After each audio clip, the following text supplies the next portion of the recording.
नमस्कार, मी प्रियांका नागने आपल्या मराठी चॅनलवरती तुमचं सर्वांचं स्वागत आहे। आज आपण एक जबरदस्त जॉब अपडेट पाहणार आहोत। सेंट्रल बँक ऑफ इंडिया यांच्या अंतर्गत भरती निघालेली आहे। केंद्र सरकारी जॉब असणार आहे। तुम्ही महाराष्ट्रातील उमेदवार आहे इथे नक्कीच अर्ज करू शकणार आहात। संपूर्ण माहिती आपण या व्हिडिओ थ्रू पाहून घेणार आहोत। इथे फ्रेशर उमेदवारांना सुद्धा नोकरीची संधी आहे, म्हणजे तुम्ही फ्रेशर आहे, कोणताही अनुभव नाहीये तरी सुद्धा तुम्ही नक्कीच इथे ॲप्लिकेशन करू शकणार आहात।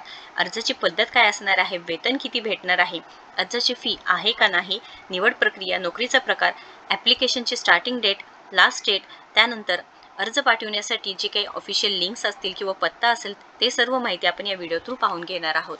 त्याआधी तुम्ही जर पहिल्यांदाच आपल्या चॅनलवरती आला असाल तर नक्कीच आपल्या चॅनलला सबस्क्राईब करा, कारण आपल्या चॅनलवरती दररोज वेगवेगळे जॉब अपडेट्स असतात। त्यानंतर जे गव्हर्नमेंट रिलेटेड योजना असतात ते सर्व माहिती आपल्या चॅनलवरती अवेलेबल असतो। सो नक्कीच पहिल्यांदा आपल्या चॅनलला सबस्क्राईब करा। चला तर आजची जी सविस्तर माहिती आहे ते पाहून घेऊया। आपल्याकडे PDF आहे, 6 पानी PDF आहे, आपण 2 मिनिटात समजून घेऊयात। सो इथे engagement of business correspondent supervisor for supervising BC activities या पदासाठी भरती निघालेली आहे। Central Bank of India through भरती निघालेली आहे। केंद्र सरकारी जॉब असणार आहे। एलिजिबिलिटी क्रायटेरिया बघा, 2 क्रायटेरिया दिलेला आहेत, फॉर रिटायर्ड बँक एम्प्लॉईज आणि फॉर यंग कॅन्डिडेट्स। आता जे रिटायर्ड बँक एम्प्लॉईज आहे त्यांना retired officers including voluntary retired of any bank चालणार आहे। To the rank of senior manager equivalent may be appointed for the purpose सांगितलेलं आहे। इथे retired clerks and equivalent of Central Bank of India having pass JAIIB with good track record हे जर असतील तर नक्कीच इथे अर्ज करू शकणार आहात। या पदासाठी म्हणजे फॉर रिटायर्ड बँक एम्प्लॉईजसाठी 3 वर्षाचा ॲटलिस्ट अनुभव पाहिजे आहे rural banking एक्सपिरियन्समध्ये।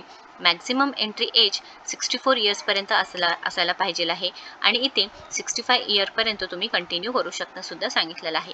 For young कॅन्डिडेटसाठी minimum qualification कोणत्याही फील्डमधून ग्रॅज्युएट विथ कम्प्युटर नॉलेज तुम्हाला असलं पाहिजे आहे। म्हणजे तुम्ही कोणत्याही फील्डमधून असू द्या, तुमच्याकडे MS ऑफिस, ईमेल, इंटरनेट याचं जर नॉलेज असेल तर तुम्ही नक्कीच अर्ज करू शकणार आहात। पण इथे अजून सांगितलेलं आहे, however qualification like MSc IT, BE IT, MCA, MBA will be given preference. या लोकांना प्रेफरन्स दिलं जाईल।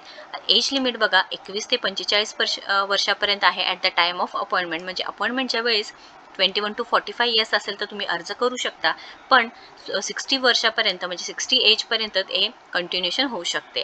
आता जिओग्राफिकल लोकेशन म्हणजे तुमचं जॉब लोकेशन ज्या डिस्ट्रिक्टमध्ये, ज्या जिल्ह्यामध्ये तुमचं सिलेक्शन झालेलं आहे त्याच सेम डिस्ट्रिक्टमध्ये if suitable candidates are not available in the same district the candidates may be selected from the adjoining district ते सुद्धा सांगितलेलं आहे। तुम्हाला लोकल लँग्वेज आलं पाहिजे आहे, म्हणजे लिहिता आलं पाहिजे आहे, वाचता आलं पाहिजे हे सुद्धा सांगितलेलं आहे। त्यानंतर इथे सिलेक्शन प्रोसेस इंटरव्ह्यू थ्रू होणार आहे सांगितलेलं आहे। कॉन्ट्रॅक्ट पिरियड बघा 12 मंथ्स असणार आहे, म्हणजे 12 मंथ्स ऑफ कॉन्ट्रॅक्ट पिरियड तुम्हाला इनिशियली सुरुवातीला असणार आहे, म्हणजे 12 मंथ्स ॲटलिस्ट तुम्हाला जॉब करावं लागणार आहे हे सुद्धा सांगितलेलं आहे। 2 कॅटेगरी येते, कॅटेगरी A आणि कॅटेगरी B, ज्यामध्ये single supervisors minimum 25, category A मध्ये मॅक्सिमम 30 आणि B मध्ये मिनिमम 20 आणि मॅक्सिमम 25 सांगितलेलं आहे। आता इथे रोल्स अँड रिस्पॉन्सिबिलिटीज दिलेले आहे, तुम्ही नक्कीच एकदा चेक करून घ्यायचं आहे। त्यानंतर इथे सॅलरी सांगितलेली आहे बघा, किती भेटणार आहे तुम्हाला, किती पेड सॅलरी भेटणार आहे। कॅटेगरी A मध्ये फिक्स्ड कंपोनंट 15,000, व्हेरिएबल कंपोनंट 10,000, त्यानंतर अलाउन्स 4,000 आणि मोबाईल इंटरनेट चार्जेस 500 रुपये तुम्हाला एक्स्ट्रा भेटणार आहे। त्यानंतर इथे फिक्स्ड कंपोनंट कॅटेगरी B साठी 12,000 आहे, व्हेरिएबल कंपोनंट 8,000 आहे, अलाउन्स 3,000 म्हणजे 3,000 आहे आणि इथे मोबाईल इंटरनेट चार्जेस 500 म्हणजे 500 रुपये असणार आहे। 12,000, 8,000, 3,000 आणि 500 हे कॅटेगरी B साठी असणार आहे। तुम्हाला maximum 3 days leave during the month, प्रत्येक मंथमध्ये मॅक्झिमम 3 लीव्ह सुद्धा भेटू शकतो आणि 30 डेज इन अ इयर सुद्धा भेटणार आहे। मोबाईल एक्सपेन्सेस, इंटरनेट चार्जेस हे सुद्धा तुम्हाला भेटून जाणार आहे। इथे ऑफलाईन पद्धतीने तुम्हाला अर्ज करायचा आहे, जो पत्ता दिलेला आहे तिथे तुम्हाला अर्ज करावं लागणार आहे। आता इथे जनरल इन्स्ट्रक्शन्स दिलेले आहे, तुम्ही अर्ज करते वेळेस हे पूर्ण वाचून घ्यायचं आहे। त्यानंतर इथे अर्ज करण्यासाठी application for the business correspondent supervisor हे दिलेलं आहे बघा, फॉर्म दिलेला आहे, प्रॉपर पद्धतीने तुम्हाला फिल करायचं आहे। इथे कोणत्या रिजनमध्ये आहे, स्पेस फॉर फोटो चिपवायचा आहे। त्यानंतर इथे युअर ॲडव्हर्टाइजमेंट डेटेड द्यायचं आहे, आय सबमिट माय ॲप्लिकेशन, तुमचं संपूर्ण डिटेल्स भरायचं आहे, म्हणजे तुमचं नाव, फादर किंवा हजबंड्स नेम, जेंडरमध्ये male or female, date of birth, address जे करंट आहे आणि परमनंट आहे, कॉन्टॅक्ट डिटेल्स भरायचं आहे। त्यानंतर एज्युकेशनची क्वालिफिकेशन आहे तुमची 10वी 12वीमध्ये किती मार्क होते, ग्रॅज्युएशनमध्ये किती, पोस्ट ग्रॅज्युएशन और अदर, डिसेबिलिटी असेल तर ते सुद्धा तुम्हाला इथे फिल करावं लागणार आहे। त्यानंतर इथे एक्सपिरियन्स असेल तर तुम्हाला ही संपूर्ण माहिती भरायचं आहे, तुम्हाला ऑफलाईन पद्धतीने पाठवून द्यायचं आहे। यासोबत copy of Aadhaar card and pan card, copy of document with current address म्हणजे सगळ्याचे झेरॉक्स कॉपीज तुम्हाला इथे जोडावे लागणार आहे. अशा पद्धतीने इथे ऑफलाईन पद्धतीने तुम्हाला अर्ज करून घ्यावा लागणार आहे.